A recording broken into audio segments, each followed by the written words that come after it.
Hello दोस्तों, मैं हूं ओमकार आदर्श और आप देख रहे हैं हमारा यूट्यूब चैनल देहाती किस्सा। इसमें आप सुनते हैं मज़ेदार देहाती किस्से जो किसी समय प्रचुर मात्रा में हुआ करते थे और मनोरंजन का एकमात्र साधन थे। तो ज़्यादा समय न लेते हुए आइए सुनते हैं ये मज़ेदार देहाती किस्सा। उससे पहले अगर आपने चैनल को सब्सक्राइब नहीं किया है तो कृपा करके सब्सक्राइब ज़रूर करें और शेयर तथा लाइक भी कर लें। एक गरीब आदमी था।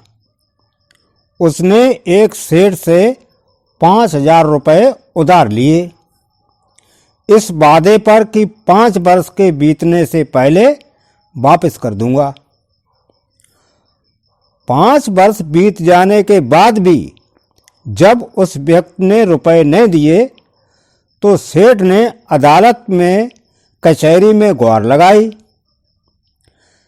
राजा ने अपने कारिंदों को उस व्यक्ति के घर भेजा कि जाकर उसे बुला लाओ, लेकिन वहां वो व्यक्ति नहीं मिला। जब भी कारिंदा जाता वह व्यक्ति बहाना बनाकर उसे वापस भेज देता। एक दिन राजा फिर उस व्यक्ति के घर गया। वहां उसे उस व्यक्ति की एक छोटी बेटी मिली। राजा ने उससे पूछा, तुम्हारा बापू कहाँ है? लड़की बोली, राजा जी, मेरा बापू तो आसमान का पानी रोकने गए हैं। राजा ने फिर पूछा, बेटी, तुम्हारा भाई कहाँ है? लड़की बोली, जी, वो बिना लड़ाई के लिए लड़ने को गया है। लड़की बोली, जी, वो बिना लड़ाई किए लड़ने गया है। कारिंदे ने आगे जाकर पूछा, बेटा, तुम्हारी माँ कहाँ है? लड़की ने कहा, वो तो 1 से 2 करने गई हैं। कारिंदा गुस्से में बोला, फिर तू यहां बैठी क्या कर रही है? लड़की हंसकर बोली, जी, मैं तो बैठी संसार को देख रही हूं। कारिंदे ने आकर सारी बात राजा को बता दी और कहा, लगता है उसका दिमाग खराब है। राजा को बड़ा अजीब लगा। उसने सोचा, चलकर देखते हैं। राजा ने आकर उससे पूछा तो भाई जवाब मिले। राजा समझ गया कि लड़की यूं तो किसी बात का सीधा जवाब नहीं देगी, इसलिए मतलब जानने के लिए प्यार से फुसलाना पड़ेगा। राजा ने प्यार से पूछा, बेटी, तुमने जो जवाब दिए उनका मतलब क्या है? मैं मतलब नहीं समझ सका, तुम मुझे सीधे सीधे उनका मतलब समझाओ। लड़की ने भी मुस्कुराकर पूछा, अगर मैं मतलब समझा दूं तो आप मुझे क्या देंगे? राजा के मन में सारी बातों को जानने की तीव्र इच्छा जागृत हो चुकी थी। वो बोला, जो मांगोगी वही दूंगा।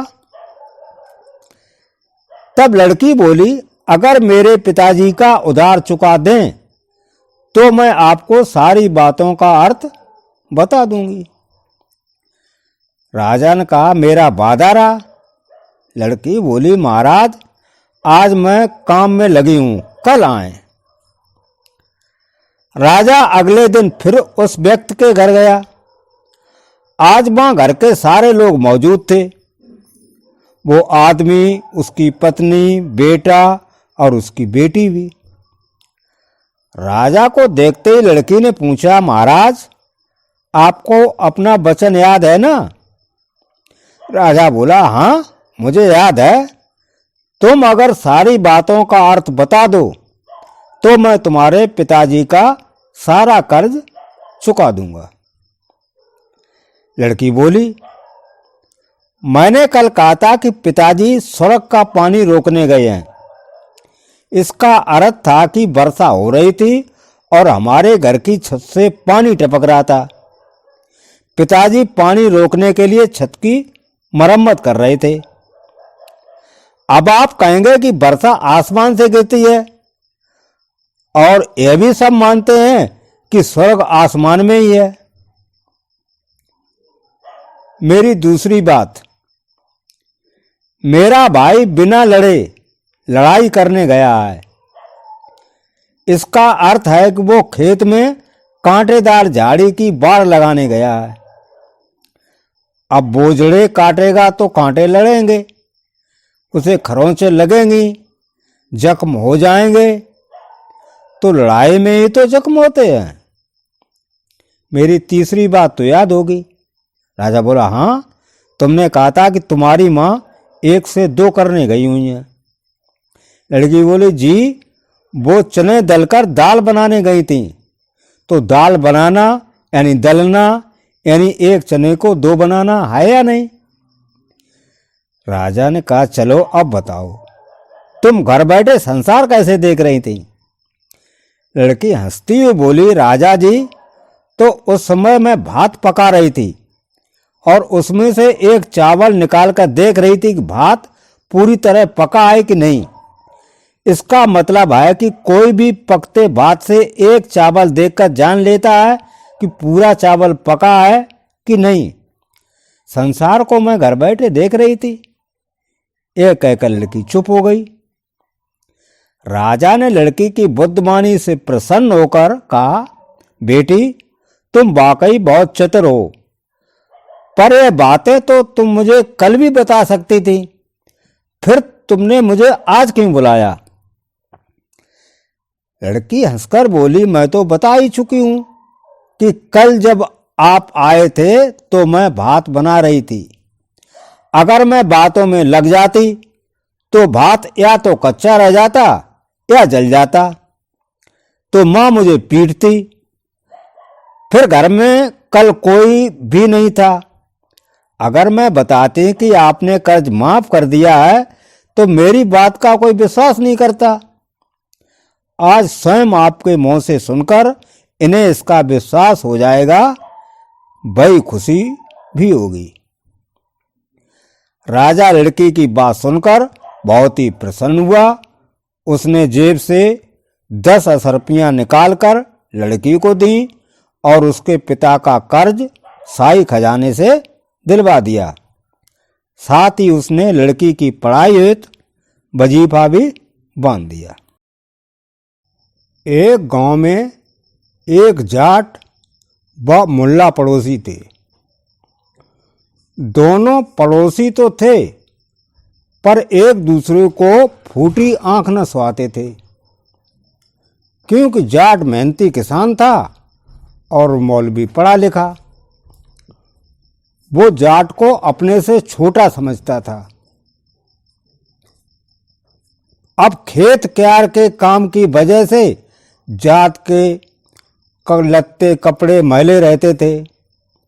मौलवी धौल पोस यानी साफ सुथरा रहता था। मौलवी बात बात पर मैन जाट का मजाक उड़ाता रहता था। जाट इस बात से तंग था। हर रोज सुबह सवेरे जाट हल लेकर घर से बाहर जाने लगता तो मुल्ला अपने चबूते पर बैठ बोल उठता, खुदा की खुदाई खुदा ही जाने।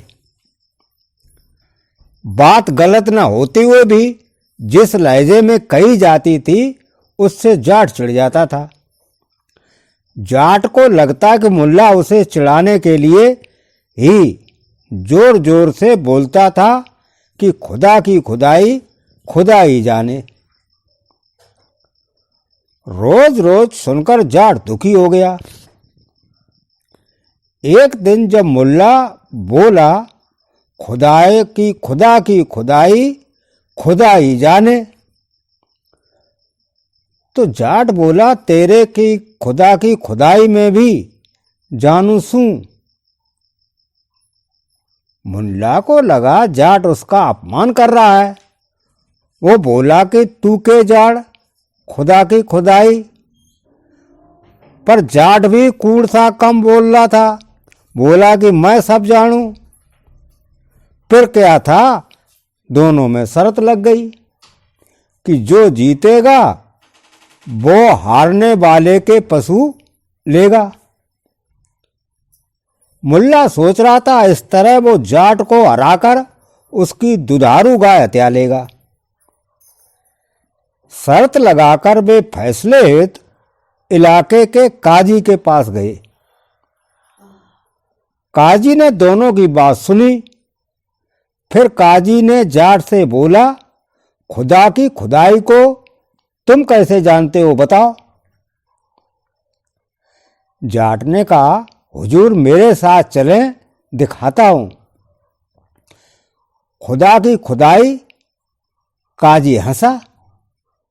जाट काजी मुल्ला व अन्य लोगों को लेकर एक झील के किनारे आकर काजी से बोला कि हुजूर ये झील खुदा ने नहीं खुदाई है, तो क्या इस मियाँ के अब्बा ने खुदाई है? अब काजी भी पसोपेश में पड़ गया।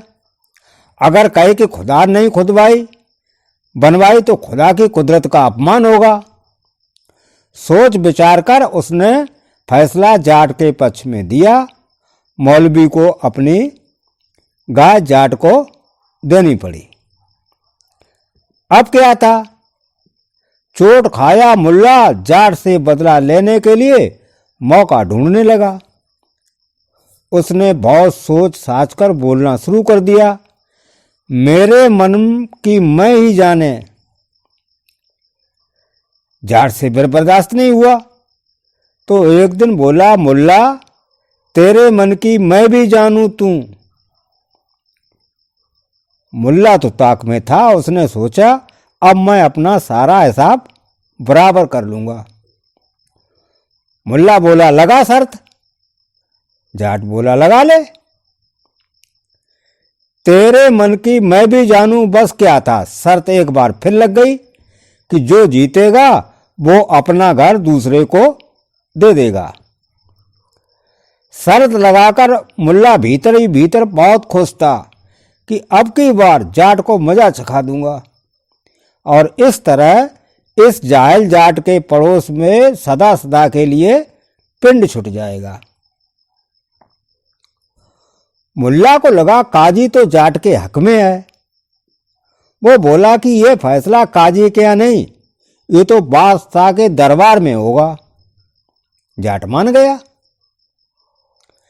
नियत दिन व वक्त पर गांव के लोगों के साथ दोनों बादशाह के दरबार में हाजिर हो गए। उन दिनों बादशाह अक्सर उदास रहते थे क्योंकि दवा दारू फूंक झाड़ दुआ मन्नत के बावजूद उनकी बेगम को कोई औलाद नहीं हुई थी। यह बात सब जानते थे। खैर मुकदमा बादशाह के सामने रखा गया तो बादशाह ने जाट से कहा कि अगर तुम जानते हो तो बताओ मुल्ला के मन की बात। तब हाथ जोड़कर जाट बोला, हुजूर मुल्ला के मन में दिन रात एक ही बात रहती है कि हमारे प्यारे बादशाह सलामत के घर में खुदा एक चांसा बेटा दे दे जिससे कि हुजूर का वंश आगे बढ़े और सल्तनत को उसका वारिस मिल जाए। बादशाह ने मुल्ला की तरफ देखकर पूछा, बताओ अपने मन की बात। मुल्ला को काटो तो खून नहीं।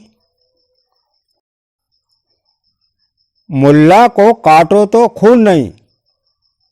उसने मन ही मन सोचा कि अगर मैं कहूं कि मेरे मन में ये बात नहीं है तो बादशाह गुस्से में मेरा सिर कलम करवा देगा। जान बची तो लाखों पाए। मुल्ला ने कहा, हुजूर सच बात है। मुल्ला ने बादशाह के फैसले के मुताबिक घर जाट के हवाले किया और अपने परिवार के साथ गांव छोड़कर दूसरे देश चला गया। तब से यह कहावत चल पड़ी, अनपढ़ जाट पढ़ा जिसया और पढ़ा जाट लिखा जाट खुदा जैसा।